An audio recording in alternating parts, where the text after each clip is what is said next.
misaotranao jeso malalo tratrizao fotona mamizao ianaranay antongotrao izahay izay mpianatrao koambitenenare jeso malalo izahay iaino tsaranao ka irote niavy aminao itoetsapetsakao amponaya koambitenenare jeso malalo izahay iaino tsaranao ka irote niavy aminao itoetsapetsakao amponaya irote niavy aminao itoetsapetsakao amponaya.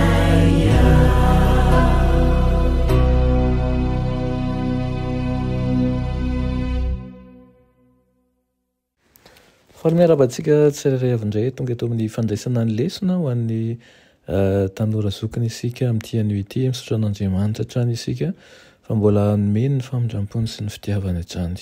Alohan'ny dirantsika ny amin'ny lesona an'io dia vavaka isika. Ianay tsara andrisandanitra atolotra ianao ny dera ny laza ny asa sy ny voninahitra misaotra anao izay fa mbola nomenao izao fotoana izao indray ahafahanay miantso ny anaranao ary ihany koa ahafahanay mandray ny fahasoavanao. Dia mety izy ianao hiaraka aminay eto arana zava ny teninao ka tsy handalo fotsiny any amin'ny fiainanay ne izany fa hitoetra ho fanavaozana ho anay amin'ny anaran'i Jesosy. Amen. Lohateny lesonantsika androany dia manao hoe Mosesy sy ireo mpaminany. Tamin'ny faran'ilay fanoharana dia notantarain'i Jesosy fa nangataka tamin'ny Abrahama ny anirahany an'i Lazarosy mba hampitanjona an'ireo rahalahy 5 ilay mpanan-karena fa andreo izy ireo hiara-ny fijaliana ihany koa. Dia izao no navalin'i Abrahama manao hoe manana ny Mosesy sy ny mpaminany izy aoka hiaino azy ireo. Nihevitra ilay lehilahy mpanan-karena fa tsy ampy izany ka nilaza tamin'ny Abrahama izy fa hibebaka ireo rahalany raha toa misy anankiray izay efa maty miresaka aminy. Mbola nilaza ihany anefa Abrahama manao hoe raha tsy maina Mosesy sy ny mpaminany izy dia tsy hetihino izy na dia misy mitsangana amin'ny maty aza. Manondro ny soratra masina ny hoe Mosesy sy ny mpaminany. Izao no tiany valiten'i Abrahama ho lazaina manao hoe na ny fahagagana lehibe indrindra aza dia tsy haharesy lahatra ny olona mandany teny voavolombelon'ny soratra masina. Maneho an-tsary ny vandavan'ireo mpitondra fivavahana tamin'izany ny asan'i Jesosy ity fanoharana ity. Ny firenen'i Israely no asehon'ilay lehilahy mpanan-karena. Nitahy azy ireo tamin'ny fahamarinana marobe izay natao ho zaraina amin'ireo firenena manodidina azy Andriamanitra tahaka an'ilay mpanan-karena tao amin'ny fanoharana nefa dia nandatsy hizara tamin'ny ampangataka izy ireo. Nino manko ny jiosy fa tsara kokoa noho ireo firenena hafa mihitsy izy amin'ny maha-taranaka Abrahama azy.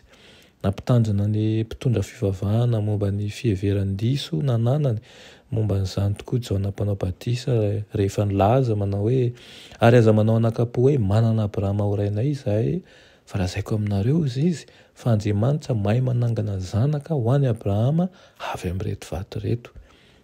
Rehefa avy eo Jesosy nilaza manao hoe raha zanaka Abrahama ianareo dia ny asan'i Abrahama no ataonareo fa ankehitriny ianareo mitady hamony aho izy izay lehilahy nilaza ny marina taminareo dia izay efa reko tamin'Andriamanitra tsy mba nanao an'izany Abrahama.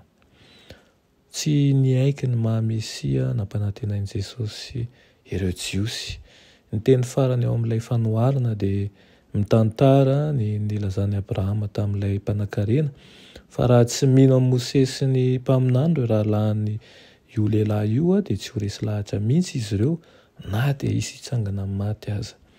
Anankiray tamin'ireo asa lehibe indrindra nataon'i Kristy ny nanangana ny lehilahy anankiray izay antsoina hoe Lazarosy tamin'ny maty.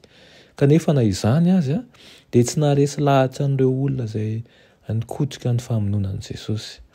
taorian'ny nanomboana an' Jesosy tamin'ny maty ny zomany io dia nitsangana tamin'ny maty izy ny alahady maraina. Indrisy anefa fa na dia izany fahagagana lehibe indrindra izany aza dia tsy nitondra fibebahana ho azy ireo. Efa nanao tsinitsinina an'ireo faminaniana mazava izay manondra an' Jesosy izy ireo. Mbola misy izany ankehitriny ferifery amintsika moa no efa nanehoan'Andriamanitra zava-mahagaga eo amin'ny fiainantsika. Ferifery amintsika ihany koa no efa nahita zava-mahagaga eo amin'ny mpiara-monina amintsika, eo amin'ny tokantrano, eo amin'ny fiangonana misy antsika. Kanefa dia zavatra mandalo any fotsiny no andraisantsika anazy fa tsy manosika antsika hibebaka. Mangataka fanahy masina isika mba hiasa ao anatsika tsirairay avy, ka ny fotoana rehetra izay mbola ananantsika na dia kely aza dia aoka ny antsika ho resy lahatra tokoa ny amin'ny fahalebiazan'Andriamanitra ary ihany koa ireo fahagagana izay efa nasehony any hahatonga antsika hanosika antsika hibebaka hatrany. Amen. Ianay tsara indrindra mbola misaotra anao zahay ny amin'izany teninao izany. Ifonanay aminao tsy fahamianjehanay raha eo fa matetika dia variana amin'ny zavatra hafa izay ka na dia efa miseho mivatana eo amin'ny fiainanay izany fahagaganao zary tsy mijery zahay. Mangataka amin'ny fanahinao masina hiasa ao anatinay tsirairay avy ka isan'andro dia ho tsapanay fa fahagagana ny fisianay hatrany satria eo ianao. Amin'ny anaran'i Jesosy, amen.